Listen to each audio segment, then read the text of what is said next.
Hello, hello mga bossing! Kayo po ba mga bossing ko isa sa mga nangangarap na manalo ng limpak-limpak na salapi? Siyempre, lahat po ay may gusto po niyan mga bossing. Paano natin to makakamtan? Una-una, may papayo ko lang po sa inyo mga bossing. Ako po ay nakakapanalo rin po mga lima-limang numero mga bossing. Mapapayo ko lang po sa inyo po mga bossing kapag po kayo ay atat na tumama, lalong hindi po kayo makakatama. Pero kung kayo tipong kalmado, may negosyo ka, or kaya ang daming mga nirarakit, or kaya may trabaho ka mga bossing, abala ka, kumbaga ginagawa mo lang itong libangan, dyan ka makakatama. Kasi pag ito po ang inasahan po ninyo, naku mga bossing, mas lamang po dito madalas ang talo. Magpakatotoo na po tayo, yan po ang talagang tunay na nagaganap. Kaya na po mga bossing, lahat ng mga tumataya mga bossing ko, ay meron pong sikreto. Yan po ay may mga pinaniniwalaang pampaswerte. Yan po ay wala po mananaya na walang pampaswerte. Lahat po yan ay meron. Ngayon po mga bossing kasi na naniniwala sila na kapag ginawa nila ito ay maaari sila maka-jackpot. Lahat po yan. Yung iba pa nga po mga bossing, meron ako kakilala kapag siya ay nananalo, siya po hindi nagpapalit ng damit ko. Ano yung damit niyang sinuot na siya ay nanalo? Yun po ang lagi-lagi niyang sinusuot mga bossing ko. Para lagi daw siyang panalo. Para laging swerte, buenas. Para nagtitinda ka mga bossing. Kapag nagtitinda, tapos malaki ang benta mo ng araw na yon, yun daw ang lagi mo susutin. Kasi swerte yung damit na yon mga bossing. Ngayon pa mga bossing kasi ang mga taong mahilig sa mga pampaswerte, lagi may mga meaning po yan mga bossing. Kaya mas mainam, makisunod na rin po tayo. Wala naman po masama dyan mga bossing. Ito pa mga bossing ko, ang aking po mga numero mga bossing.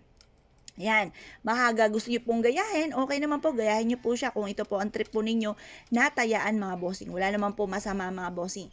Ngayon pa mga bossing, ito naman po ang isa sa mga sikreto at proven na napakaswerte ng ating pong bawang mga bossing. Kasi ang bawang mga bossing ko ay isa sa mga pinakamabisang pantaboy ng kamalasan at pang-attract ng swerte.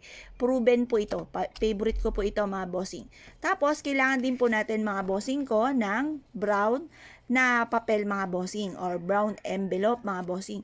Alam niyo po ba ang kulay ng brown ay sumisimbolo ng pera? Kaya sabi nga po nila kapag may butterfly na dumapo sa iyo na kulay brown, yun daw po i-claim nyo na ang swerte dahil may swerte na darating. Totoo po yan mga bossing. Kasi naranasan ko na rin po yan. Pinalibutan po ako mga bossing ko ng brown na paru-paro. Pero isang inglap lang na wala rin po sila kaagad pero ang dami po nila mga bossing. Ako nga po ay napaiyak sa tuwa. Ngayon pa mga bossing gamitin natin ang brown na papel na ito. Swerte po ito. Susulat po natin dito mga bossing ko ang numero na paborito natin or yung lagi natin tinatayaan. Ngayon po mga bossing, eto, gagayahin ko lang po ito. Ano po ba itong numerong ito? Ito pa mga bossing ko ay 5. 5.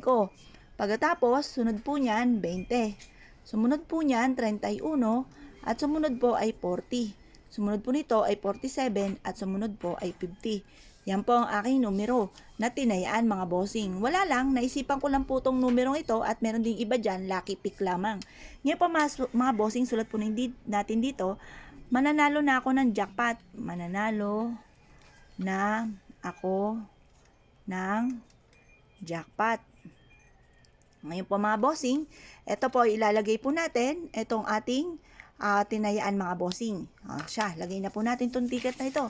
Yan, tapos positive lamang habang ito po ay ginagawa ninyo mga bossing. Sabi nyo, mananalo na ako ng jackpot. Simula na ito ng tagumpay sa buhay.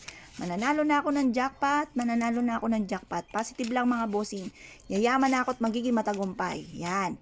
Ngayon po mga bossing, pagtapos nyo po itong ilagay, siya, ito na ang ating magic bawang. Lagay nyo na po dito mga bossing. At ito ay ilalagay nyo sa mataas na lugar. Kasi ako po mga bossing, pag tumataya ako, good for 1 week. Tapos, inilalagay ko to sa mataas na lugar. Ngayon po mga bossing, i-mindset nyo na simula na ito ng tagumpay sa buhay. Pero syempre mga bossing, baka po kayo ay hindi manalo, huwag kayong panghinaan ng loob. Pero syempre, habang ginagawa nyo to, mananalo po kayo. Pero kung sakaling hindi man mga bossing, marami pa mga panahon. Pero huwag nyo itong kakalirin, kung ukol ay bubukol. Kaya kailangan mga bossing, positive lamang. Huwag kayong mawawalan ng pag-asa sa buhay. May mga pagkakataon na hindi ka makaka-jackpot, pero sa mga ibang bagay ka naman makaka-jackpot. Maaring sa negosyo, sa inyong trabaho, or kung ano man po yung mga pinagkakabalahan nyo sa buhay. Basta positive lamang, sabi nyo po, yayaman kayo at magiging matagumpay at matutupad po yan at sasabayin natin ng sipag at tiyaga. Good luck pa mga bossing!